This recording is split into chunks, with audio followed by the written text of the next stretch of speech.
All right, so folks, hello everybody, and welcome back to edition 2026, the Embracing Only podcast. Olivia and I have been on a little bit of a hiatus. We're going to tackle a lot of that. We're so excited to come back into this community, record our first episode of the year, actually, and share with you a little bit about where we've been on, what that journey has looked like so far, and how we hope to evolve and take Embracing Only into the future. So, with that, hello everybody, and hello Olivia. Hey, Archita. Hey, everyone. It's so good to be back. We're so excited. So, we paused. We paused not just because one day we woke up and we're like, we're done, which is also a great reason to pause. We didn't pause because we're just like, oh, we've run out of ideas to talk about, because you can imagine between the two of us, we have plenty of ideas to talk about and conversations to have. But we paused because there was a pretty significant catastrophic event that dear Miss Olivia was right in the epicenter of, literally, physically, spiritually, emotionally, and everything associated with that. So, Olivia, like, I'll turn the mic to you and kind of share, like, what felt like the most natural pause in the midst of all of the chaos you were navigating. Well, it's interesting that you use the word natural, Oh, no, right? because I think the two of us left to ourselves, especially Olivia pre Hurricane Melissa, you would have had to completely take me out to get me to pause. Like, I just wouldn't have, I wouldn't have done it organically. But I think after this hurricane, you guys, like, even if I didn't want to pause, there was literally no possible way to continue. My house was in shambles. Every stitch of anything I had owned went out to sea. And when I say every stitch of everything I owned, there were no countertops, there were no cabinets, there was nothing in the bathrooms. There wasn't a single pair of underwear left in the house. Like, everything had gone to sea. So it was literally impossible for me to continue, you guys. So I'm on the road to recovery from a building kind of life back up, the infrastructure of life. But I think mentally and emotionally, I'm in a much better place now. And I think the pause wouldn't be so difficult now. Now I pause when I need to. You're learning to pause. Let's just not get Oh, ahead of yes. ourselves. We're like learning to Yes. pause still. It's just 6 months since. So in October, was this October or September now? Remind me, please. October. October, right? Yeah. So October, if y'all are not familiar and if you've not been following us on socials or just like, watching the news either, I guess there was a significant category 5 hurricane that came through Jamaica. And I remember, like, on the phone messaging Olivia, are you okay? Are you going to be okay? And, Olivia's like, yeah, we'll be fine. It's not coming our way. It's going to go this. We've got everything we need. Like, we don't have wooden houses down here, right? We have houses made of cement blocks. We're doing what we need to do. Messaging, messaging. And then it's like the day before. And then I'm just like, there's no messages coming back. I'm messaging every friend of hers that I know on LinkedIn. And I'm like, have you heard from Olivia? Have you heard from Olivia? And they're like, we don't know yet. We don't know. And then I think it was day 5 or day 3. I can't even remember now, Olivia, where Jacqueline was like, Archita, I heard from her. She's okay. Her aunt found her, is what she said. And I was like, oh my gosh, we can breathe again, because I can't even imagine the ordeal you've kind of gone through. And I messaged you and you sent me, you were delirious. This was day 3 still, like day 3, and you just sent me pictures. There was a deluge of pictures, and it was just unbelievable to see and unfathomable to, like, look at what that devastation was, across the board. And I remember this distinctly. You sent this, and I just love that your friend, I'm forgetting her name right now, who set up the GoFundMe immediately, did not ask you for permission. She's like, hey, there's no reason, we need to get this done. And I think a lot of y'all in the community rallied. So I really want to say thank you as well, because all of y'all just rallied right in, because y'all had reached out to me on DMs, you reached out to Olivia on DMs, and you're like rallied to kind of help fill in whatever way we can, knowing all of us are so far away. But I remember 2 days after that first deluge of email messages you sent me, which I don't think you remember, you sent me a message back and you're like, girl, I'm okay. I'm with my aunt. And here's another set of pictures. And I was like, oh my gosh, my dear friend has a lot of healing and recovery. And this is not This is not just a random, hey, I mean, nothing is random, but just thinking about all the tornadoes, quote unquote tornadoes and hurricanes you have navigated in your life that you pushed past. This was one that I think finally made you say, no, s- truly full stop, like truly full stop.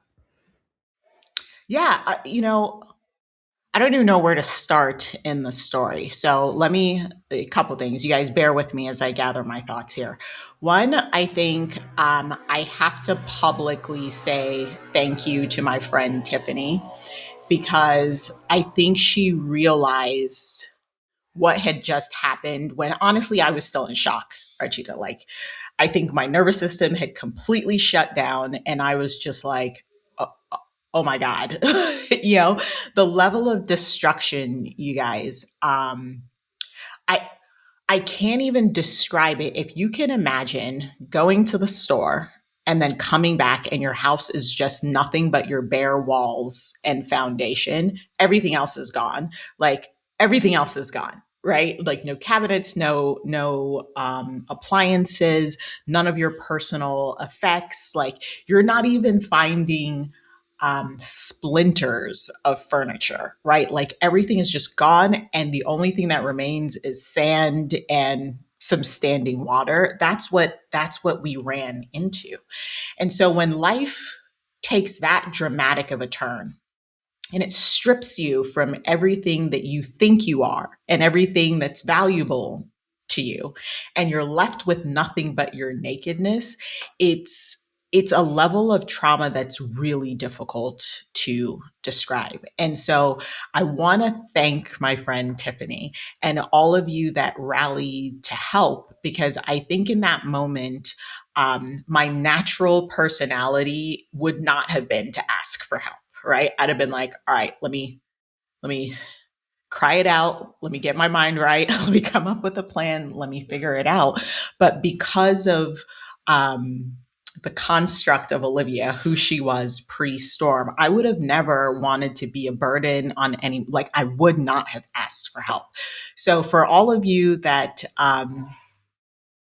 helped in any way, whether it was messages, whether it was GoFundMe, whether it was anything, I just want to say thank you from the bottom of my heart, because I so desperately needed the help. And the fact that I didn't have to heal so fast to ask for it, the help just came, is truly, truly a blessing. And, Archita, I want to say thank you publicly to you as well, because I think in the moment I was still trying to push, right? Because pushing is my default setting. And I was like, I gotta do this, I gotta do this, I gotta do this. And you were like, ma'am, are you talking to a therapist? Because you're not okay. And I was like, therapist, I don't have time for a therapist, right? Like, I've got stuff to do, more stuff now than ever. And I think it was your push to be like, you actually don't have anything to do. Everything is gone. It's not coming back, right? Overnight. I need you to sit with it and deal with what's happening inside of your mind and body. And you guys, if you have friends like my dear Archita here that will force you to sit and deal with your emotional being, love on them, because in that moment I so needed it. So let me just start there with gratitude. This was not any normal storm, you guys. So it was a Cat 5, yes, but it was the top three most powerful hurricanes ever. Like, it was worse than Katrina. So much so that I think, is it NOAA or whatever the weather gurus are considering adding a category 6 now, Oh because my of how powerful this storm was. We're talking about 182 mile per hour winds, sustained, with 200 and something mile per hour wind gusts.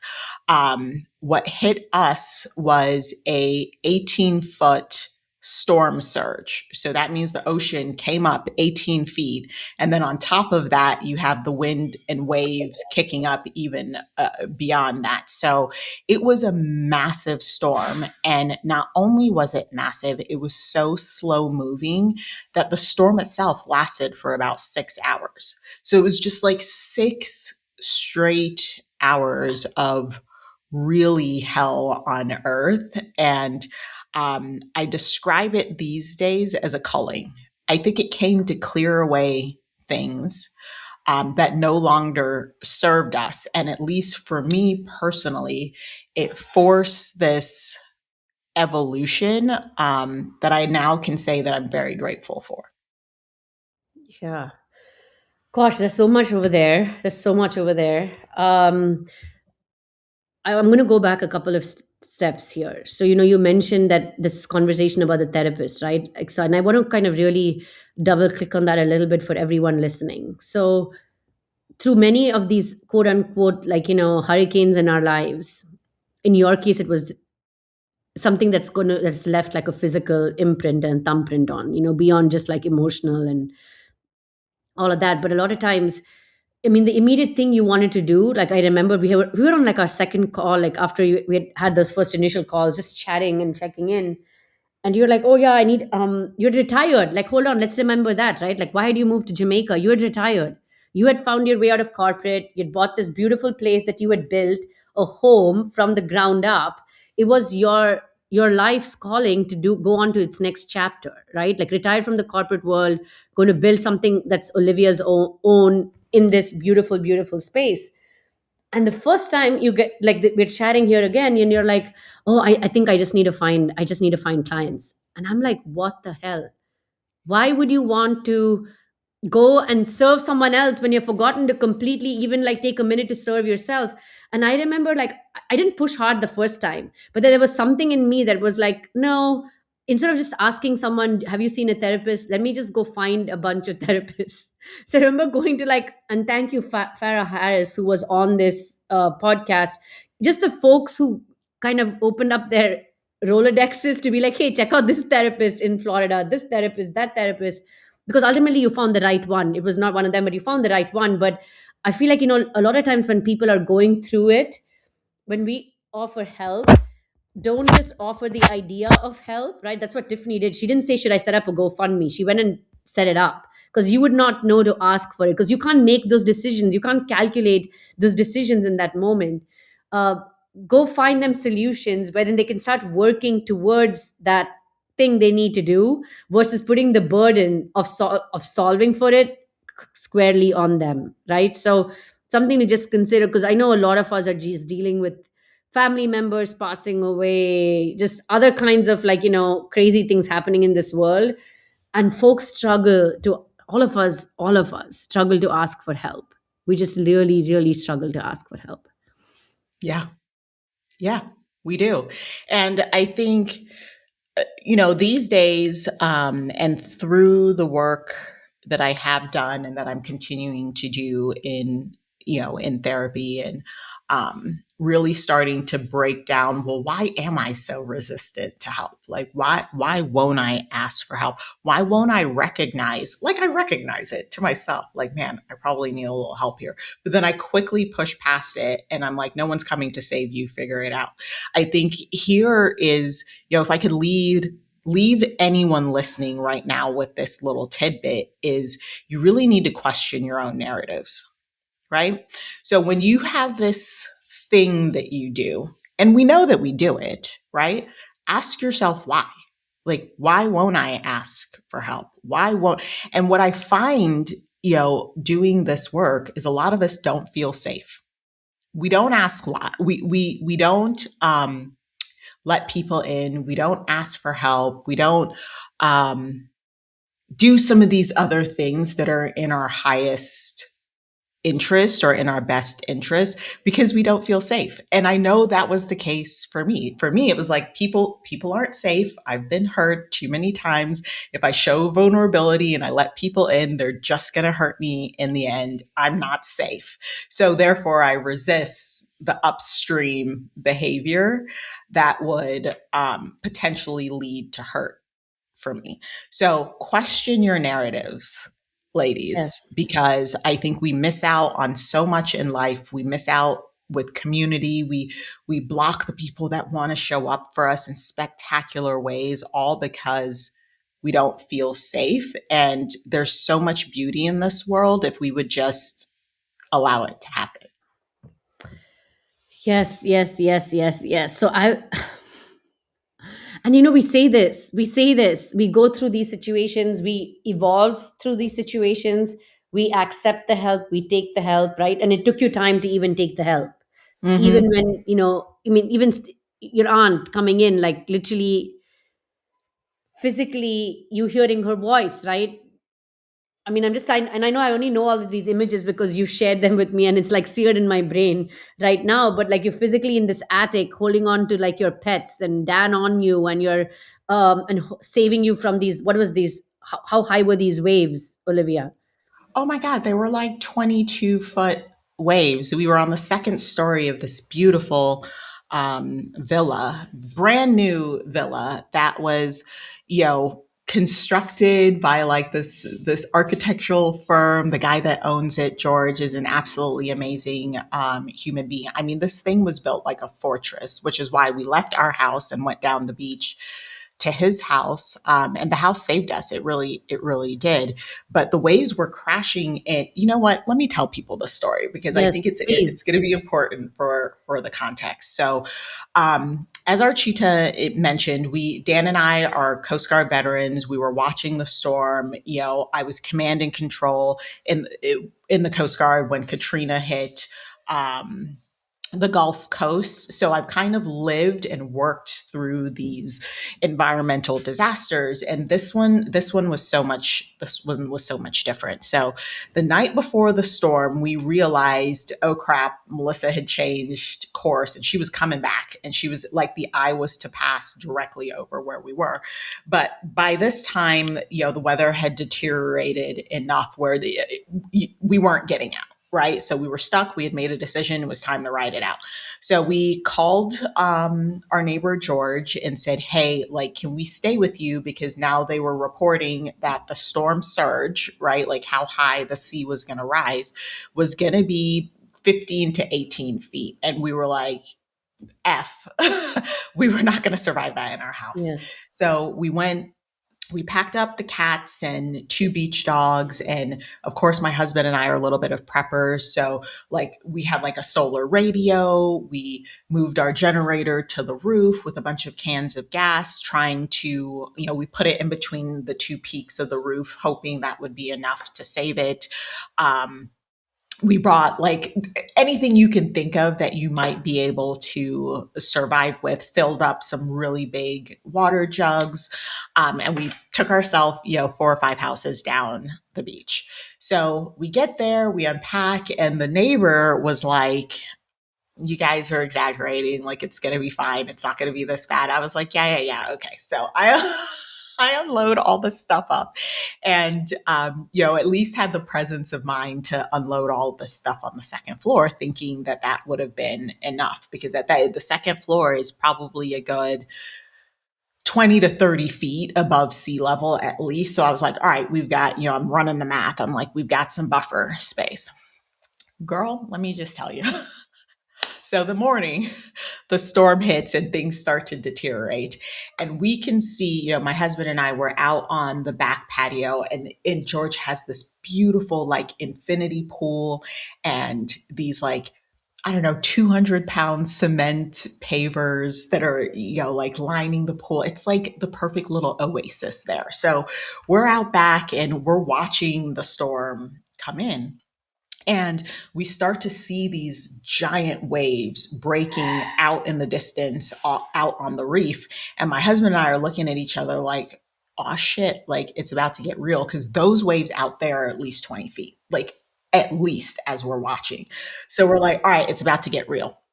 So the storm comes on in, and there's some video of like the waves just like building and building, and all of a sudden they're crashing over the seawall. Now it's flooding the pool, right? So the backyard's kind of underwater, and we're like, okay. So we're all inside, kind of huddled. The cats are in their carriers. The dogs are all leashed up because we don't know how bad this thing is going to get. And then the destruction starts to happen. So the waves come in. The first wave crashes against their back sliding glass doors. So the back of the house had these big, beautiful, hurricane rated, basically bulletproof sliding glass doors with like a middle sacrificial pane in case debris came into it. like should have been super solid, right?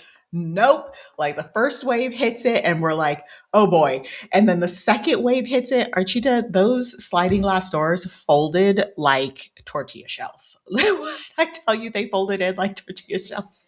So now the water's coming in, and God bless my husband. He has the presence of mind to open the front door so the water flows through instead of banging up against the house, you know? So we open the front door. He opens the front door. We run upstairs. So upstairs, we took shelter in what would have been like a very large walk-in closet. So someplace you would have gone if a tornado is hitting, right? So no windows, no doors, like in the interior of the house. It's me, the neighbor, Dan, the two cats, two dogs, and like our stuff, right? We're in there for about an hour, and then the roof comes off, like clean off, Archita. And we're now, mind you, it's 182-mile-per-hour winds. Like the rain is hitting us. It is straight chaos. So we're like gathering ourselves, and the only other place to go at this point is this little crawl space in the attic. It was about 7 feet long by 4 feet wide. There was no door to this little space because the house was still, you know, the finishing touches were still being put on it. And it was the kind of space where it's like the concrete of the house met the wooden frame of the roof, and you were kind of sitting with the concrete on this side, and then on this side, it was just roof material, right? So we run into there, or we're making our way across the house into this last sanctuary, I will say, and the waves are now crashing onto the second story of this Mm. house.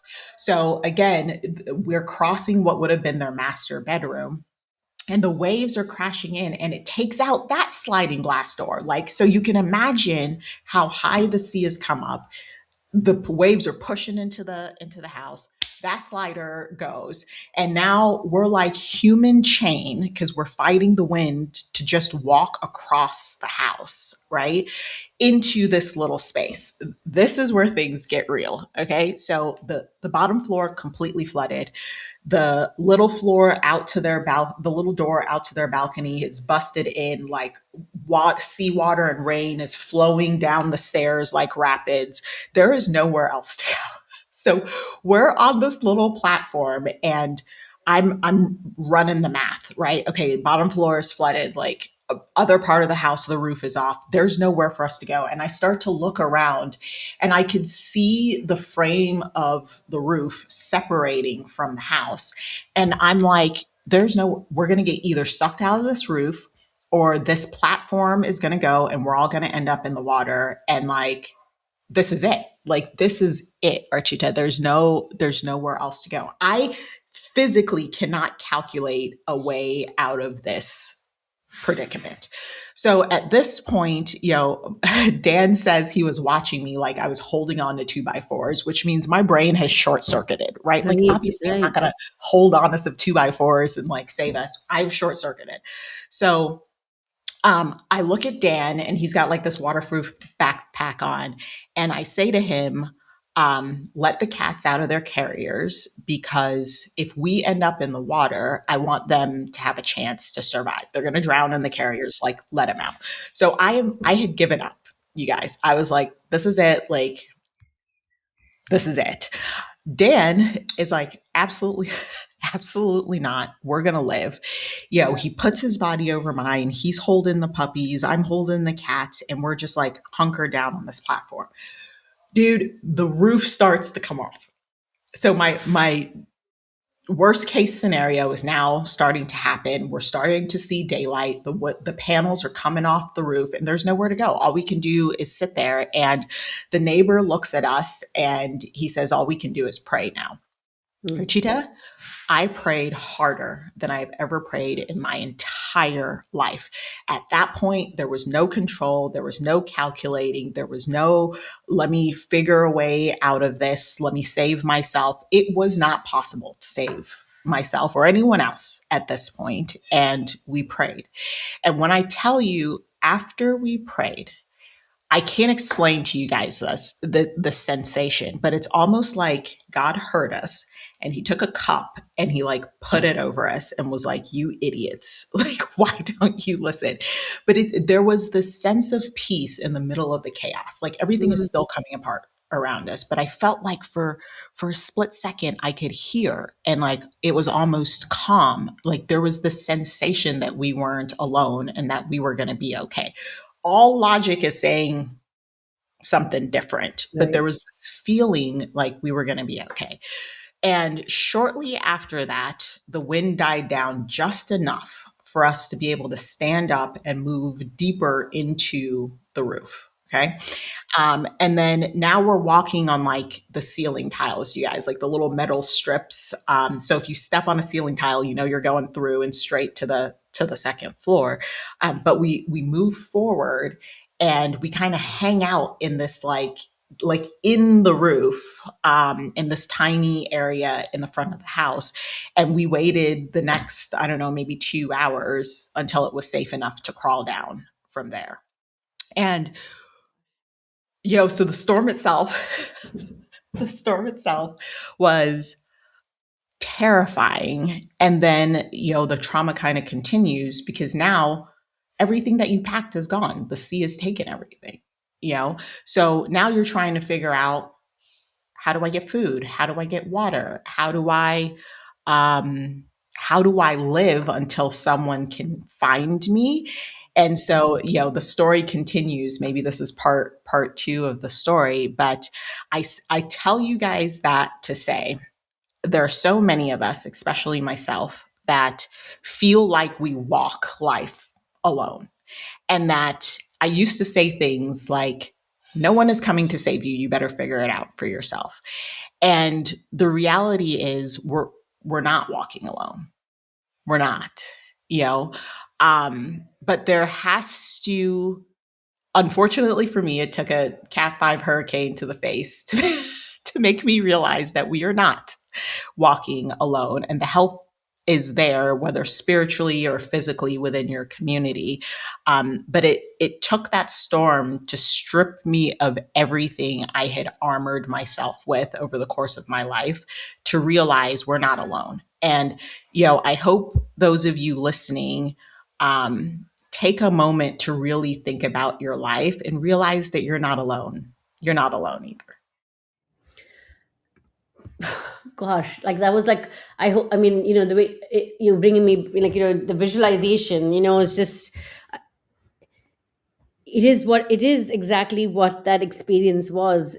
Absolutely and utterly like devastating and dramatic in all sense and forms. And then that moment where you said you felt peace in the middle of the chaos, like literally gave me like goosebumps, because those moments are rare, and there are some, not a category 5 hurricane in any way, shape, or form, but other things that have happened wherein I've leaned on prayer, or I've leaned on, something outside of like myself in order to navigate, and you find those moments of peace. And I think the takeaway here too is, how do we not wait for catastrophic events to give us a chance to recognize that if we say out loud, I need help, right? Or I need to figure out how to ask for help, whatever that kind of energy is.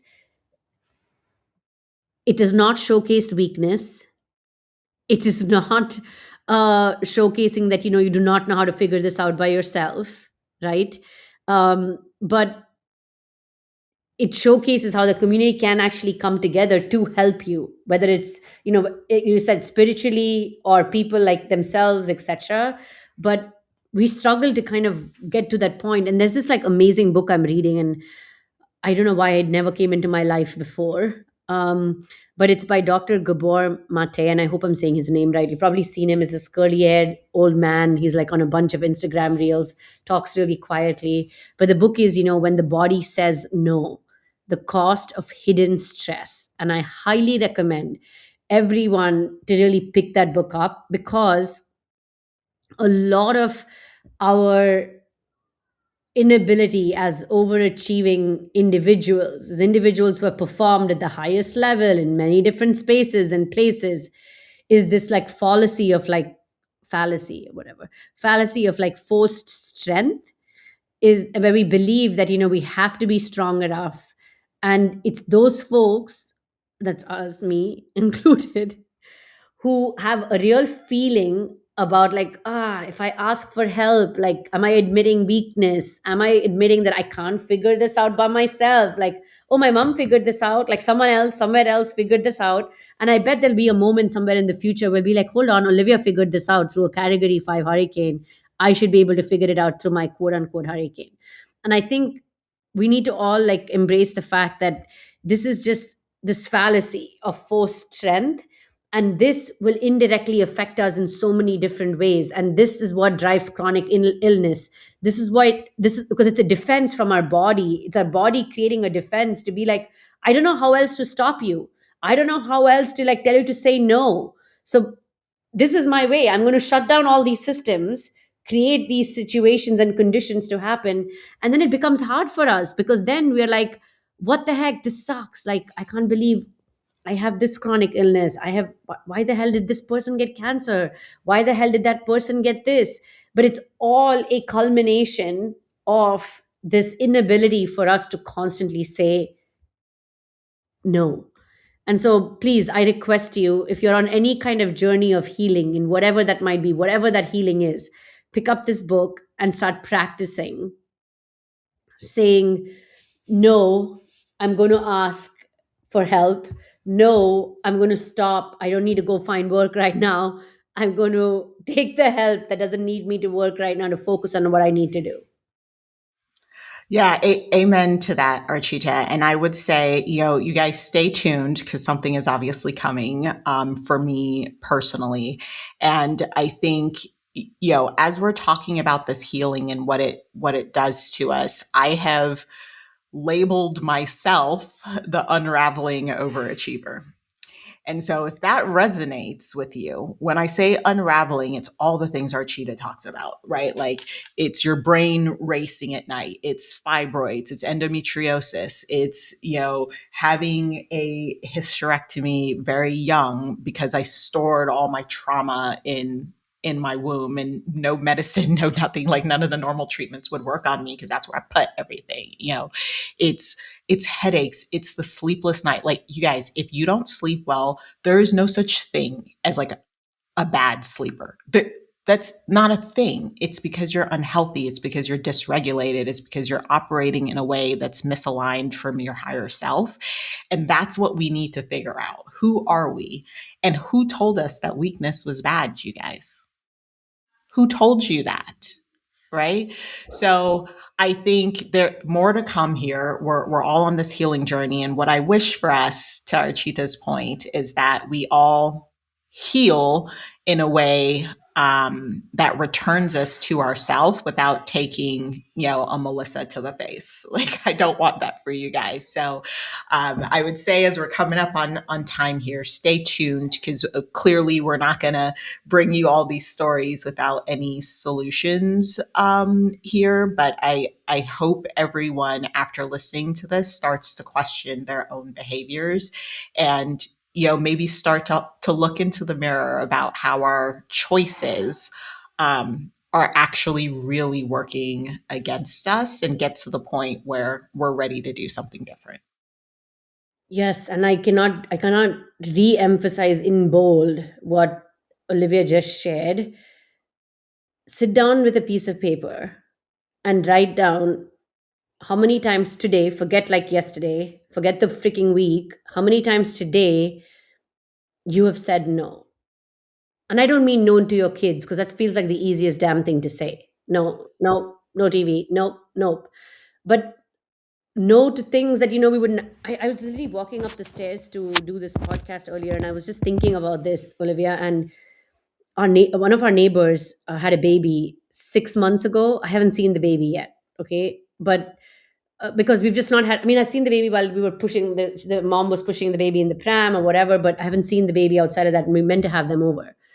The day before we were leaving for spring break to the US, my dad was coming over, and that's like a whole other thing. Just managing like my dad in this, the current stage that he is. And that was the only day she was available. So she's like, hey, Archita, we can come today. And first I said yes, because I was like, I'll figure it out. Like, what the hell, I'll figure it out. But I noticed when my dad came home, like, he's older, he needs 4 days to recover from jet lag. I was in the middle of, work madness, just getting three humans ready to get out of the house to get to another country. And I was like, man, I need to choose peace. I just cannot prep the house, set up an afternoon tea 6 hours before we have to get on a freaking plane to go to the US. So I messaged her and I was like, hey, listen, it's not going to work out. Can we just do it once you're back? But I was walking up the stairs and I let it go, right? And she's like, yes, of course, no big deal, blah, blah, blah. But I was walking up the stairs and I was like, man, like, sometimes when you say no, like when you start exercising saying no, your body's not comfortable with that feeling. So I'm Yep. sitting and feeling now, this is like 2 months later, because we said we're going to meet up like in early June, right? And I'm like, and I saw what is that called? I was thinking of the German word, Kinderwagen, the stroller. And I was like, oh my God, how shameful of me. Literally what I said to myself, right? Like, I can't believe I said no. And I was like asking myself this question, why am I'm struggling with this silly little afternoon tea. This is not even a close friend or anything. And I said no. And so I also want to let you like give yourself permission to know that when you're navigating these no's, it's not going to feel very comfortable. You're going to feel the stress of saying no's. And that is beautiful in itself. Like, lean into that stress, lean into like that uncomfortable feeling, and start like, marking your ones that you can cross to be like, I truly claimed my space today by saying no to something. Yeah, I said no and it didn't kill me. It didn't feel good. But that's because your brain forms these habit loops, right? Like, we don't have enough time to talk about how our brain betrays us, because the brain is hardwired for safety. And what I've learned at this point is when we have these visceral reactions to saying no, is because that no and the way you showed up to protect yourself in that moment, Archita, violated some narrative that you had told yourself about who you are, who and what you are, right? Yes, of So course. your brain has this mission, Archita, we are this, and it sets off to, keep you safe by fulfilling the mission that you gave it. And now you're choosing different, and your brain's like, what? No, hello, you're violating. Like, can we get back to this? And it's going to make you feel uncomfortable. The feelings are okay. Like, Yeah. don't let your feelings, the after feelings, right? Because Yes. you know in the moment that Feeling. no is the right thing to say, but it's the post decision feelings. Don't let them overwhelm you. Like, feel the feelings, move through them. It's going to be just fine. Exactly. I think it's like it doesn't kill you, No, so it like, doesn't kill you. move past it, move past it. But we have so much to unpack. Like, we're going to have like a new and improved, like, different, I should not say improved, new and evolved direction with embracing only, um, way beyond the workplace, right? That was our original focus. How do we help women in the workplace thrive? And, as Olivia and I have evolved on our journeys out of the quote unquote traditional workplaces, we've given ourselves permission to embrace the fact that our onlyness has so many other places and spaces to shine in. And how do we start thriving across all of those spaces beyond just the traditional workspace? So that's going to be our new direction. We're really excited to bring more interesting conversations, probably be more of Olivia and me here, because we have so much to unpack and talk through over the next few episodes. But then we'll bring in some more guests, etc., as we go on this journey together with you, and have some very exciting things I can't wait for Olivia to share in the coming months. So thank you for joining us on this journey, and thank you for tuning in. And we look forward to being in your ear here soon. I love it. Take care of yourself and each other, you guys. Until next time.